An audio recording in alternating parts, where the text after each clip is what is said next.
The elderly community.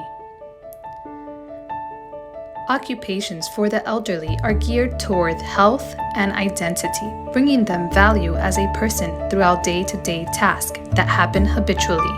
For example, activities of daily living that include morning routines, showering, dressing, having a meal, and grooming.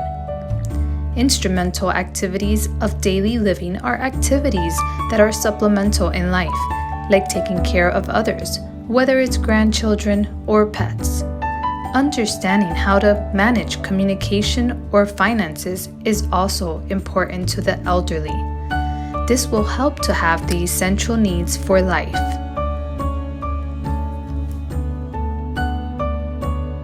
Being able to drive to the grocery store to shop for food or safety is also a necessity for the elderly. Health management is another occupation for the elderly where they manage their wellness in order to maintain a healthy lifestyle. This includes social, emotional, health, and physical activities, amongst others. Another occupation is sleep, which is vital for an active lifestyle. Other occupations, such as leisure and social participation, bring purpose to the elderly. Their contexts are composed of environmental factors, which can be the way the elderly surround themselves physically and socially, or the what is within their natural environment.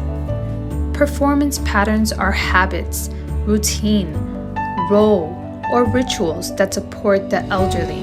This deems as a way to provide service to the community. Some examples are being a grandparent, engaging in rituals, or even attending church.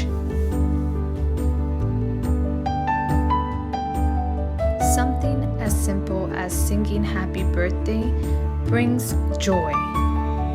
Performance skills for the elderly is the method they navigate through life using their motoric function.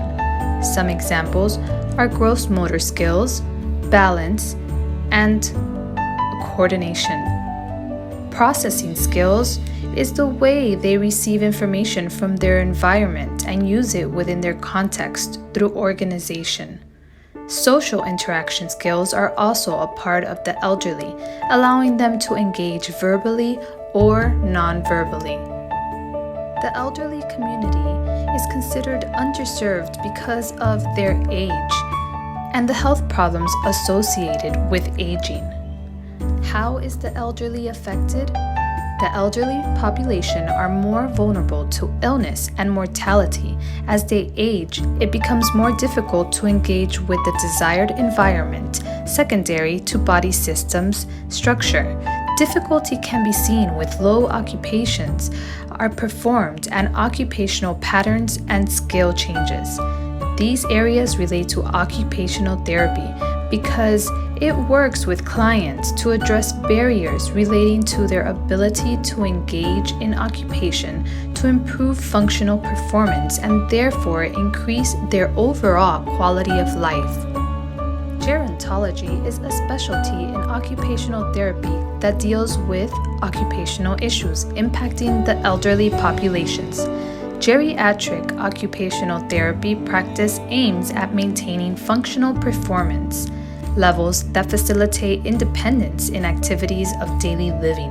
Providing occupational therapy services to the elderly presents unique challenges related to concept, financing, payment for services, and physical environment. As occupational therapists, we are advocates for the well-being of others and promoters of independence. As an underserved population, there are many things that we can do in order to advocate for the elderly. We can professionally and respectfully educate business owners on the functional standards of entry and exit ways of their building to make sure the location is fully accessible. Home and environmental modifications can also be assessed by occupational therapists. in order to make the home or environment of the client more functional and accessible.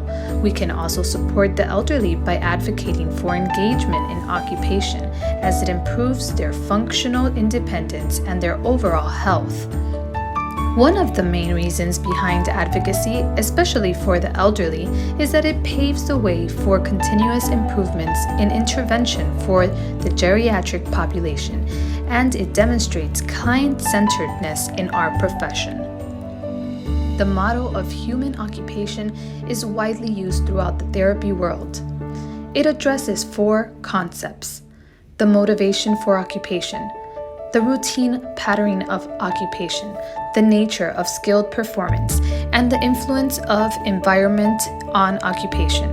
When talking about the elderly people usually associate them as retired people enjoying their new hobbies, such as gardening, going to church, helping out with the family, or traveling.